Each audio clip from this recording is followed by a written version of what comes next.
ಜನರಲ್ಲಿ ಹೇಳ್ಕೊಂಡು ತೆಗಿಬೇಕು. ಹೀಗೆ ಪೂರಕವಾಗಿರ್ತಕ್ಕಂಥ ಗಿಡಗಳನ್ನ ಹಾಕ್ಬೇಕು.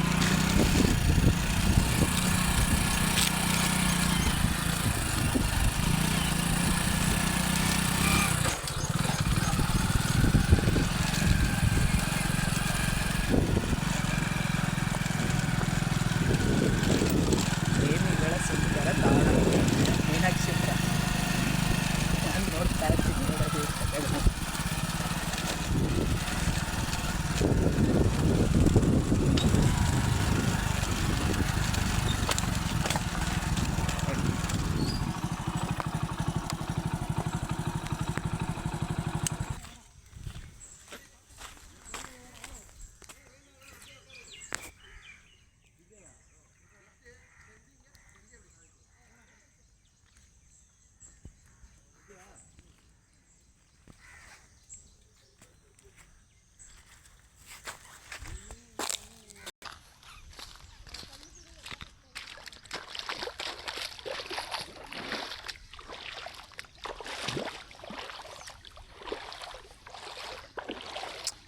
ಎಷ್ಟು ಚೆನ್ನಾಗಿದೆ ಅಲ್ವಾ?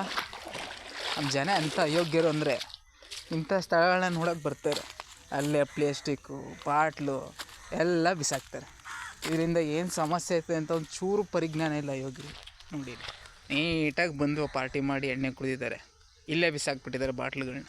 ಇದನ್ನೆಲ್ಲ ಅಲೋ ಮಾಡಬಾರ್ದು, ಅಲ್ಲೇ ಸ್ಟಾಪ್ ಮಾಡಿಸ್ಬೇಕು. ನೋಡಿ, ಇಂಥ ಸ್ಥಳಗಳಲ್ಲಿ ಈ ಥರ ಒಂದು ಪರಿಸರನ ಹಾಳು ಮಾಡಿದಾರಲ್ಲ, ಇವ್ರ ಬಗ್ಗೆ ಏನು ಸರ್ಕಾರ ಕ್ರಮನೇ ತಗೊಳ್ತಾ ಇಲ್ಲ. ಇಂಥ ಒಂದು ಒಳ್ಳೊಳ್ಳೆ ಸ್ಥಳಗಳನ್ನ ಯಾವ ರೀತಿ ಕಾಪಾಡ್ಕೋಬೇಕು ನೋಡಿ, ಒಂದು ಸ್ವಚ್ಛತೆ ಇಲ್ಲ.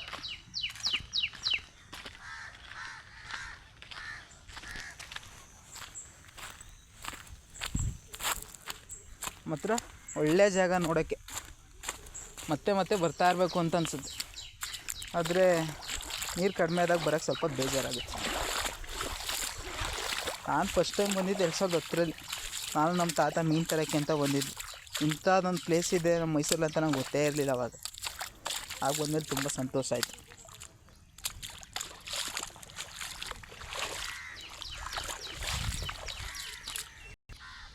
ನೀರು ತುಂಬ ಬಂದು ಬೇರೆ ಹತ್ರ ಎಲ್ಲ ಮಣ್ಣೇ ಇಲ್ಲ, ಎಲ್ಲ ಅಲೆಗಳು ತೊಗೊಂಡು ಹೋಗ್ಬಿಟ್ಟಿದೆ.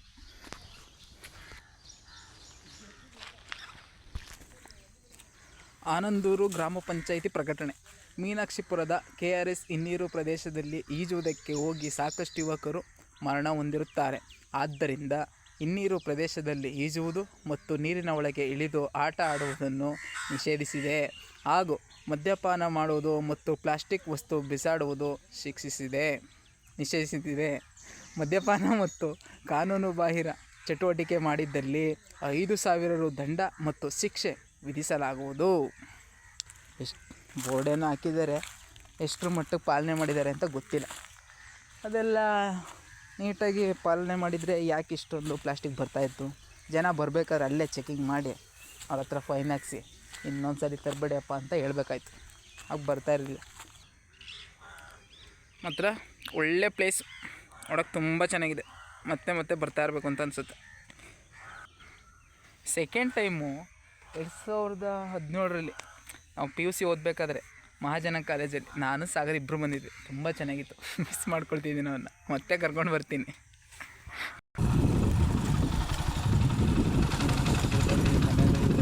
ಎಲ್ಲ ಮೀನು ಹಿಡಿತಾರೆ. ಒಂದು ಶಾಲೆ ಇದೆ, ಆದರೆ ಇಲ್ಲೊಂದು ಸ್ವಚ್ಛತೆ ಇಲ್ಲ. ಮಕ್ಕಳು ಹೋಗ್ತಾ ಇದ್ದಾರೆ ಅಲ್ವೋ ಗೊತ್ತಿಲ್ಲ.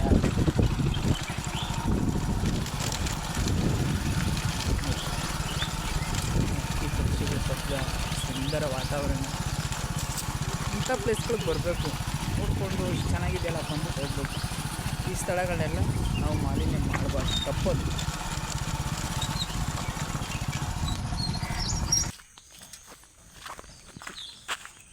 ಚೆನ್ನಾಗಿದೆ ಅಲ್ವಾ?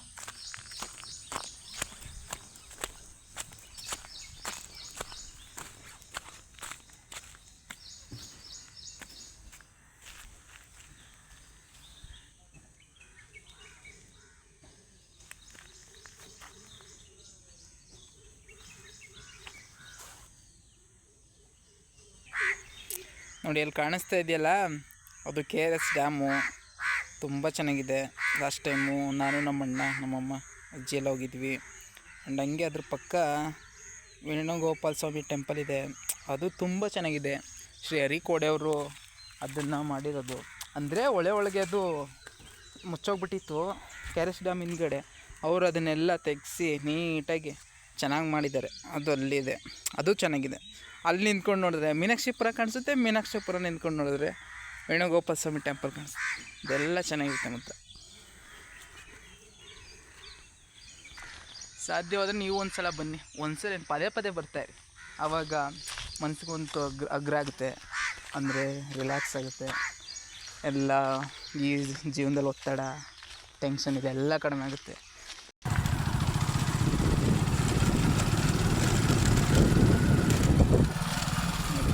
ಸರ್ಕಾರಿ ಶಾಲೆ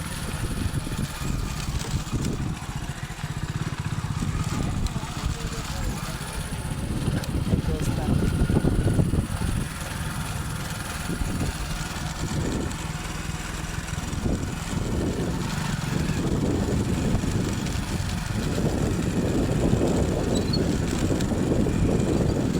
KRS ಡ್ಯಾಮ್ಗೆ ಊರೊಳೆ ಬರುತ್ತೆ.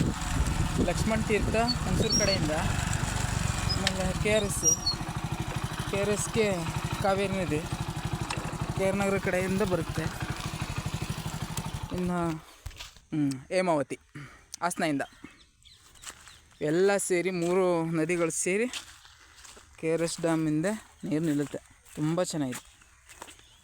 ಅಯ್ಯೋ ಮಣ್ಣೆಲ್ಲ ಹೋಗ್ಬಿಟ್ಟಿದೆ ನೋಡಿ. ಗಿಡ ಮರಗಳನ್ನ ನೆಡೋದ್ರಿಂದ ಮಣ್ಣಿನ ಸವಕಳಿನ ತಪ್ಪಿಸ್ಬೋದು. ನಮ್ಮ ಜನ ಗಿಡ ಮರಗಳನ್ನ ಜಾಸ್ತಿ ಕಡಿತಾರೆ.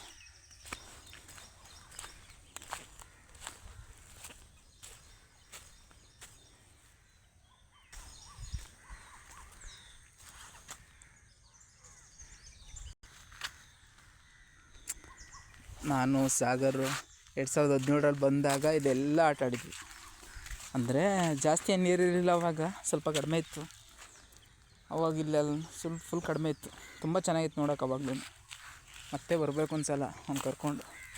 ತುಂಬ ಮಿಸ್ ಮಾಡ್ಕೊಳ್ತಿದ್ದೀನಿ ನಾನು. ಬರ್ತೀನಿ ಆದಷ್ಟು ಬೇಗ. ನೋಡಿ ದೋಣಿಗಳು ಮೀನು ಹಿಡಿಯೋಕ್ಕೆ ಬಳಸ್ತಾರೆ. ಎಷ್ಟು ಕಷ್ಟಪಡ್ತಾರೆ ಅಂದರೆ ಕಷ್ಟಪಡಬೇಕು. ಅಂದರೆ ಅದನ್ನು ಚೆನ್ನಾಗಿ ಮತ್ತೆ ದುಡ್ಡು ಸಂಪಾದನೆ ಮಾಡಿ ಇನ್ವೆಸ್ಟ್ ಮಾಡಬೇಕು. ಅವಾಗ ಮಾತ್ರ ಶ್ರೀಮಂತರ ಹಾಕಾಗೋದು, ಇಲ್ಲಾಂದ್ರೆ ಬಡವ್ರು ಆಗ್ತೀವಿ. ದುಡ್ಡು ಸುಮ್ಮನೆ ಇಟ್ಟರೆ ಅದು ಮೌಲ್ಯ ಕಡಿಮೆ ಆಗುತ್ತೆ. ಪ್ರವಾಸೋದ್ಯಮ ಇಲಾಖೆಯವರು ಒಂದು ಬಿಲ್ಡಿಂಗ್ ಕಟ್ಟಿದ್ದಾರೆ, ಏನಂತ ಸ್ವಲ್ಪ ನೋಡ್ತೀನಿ.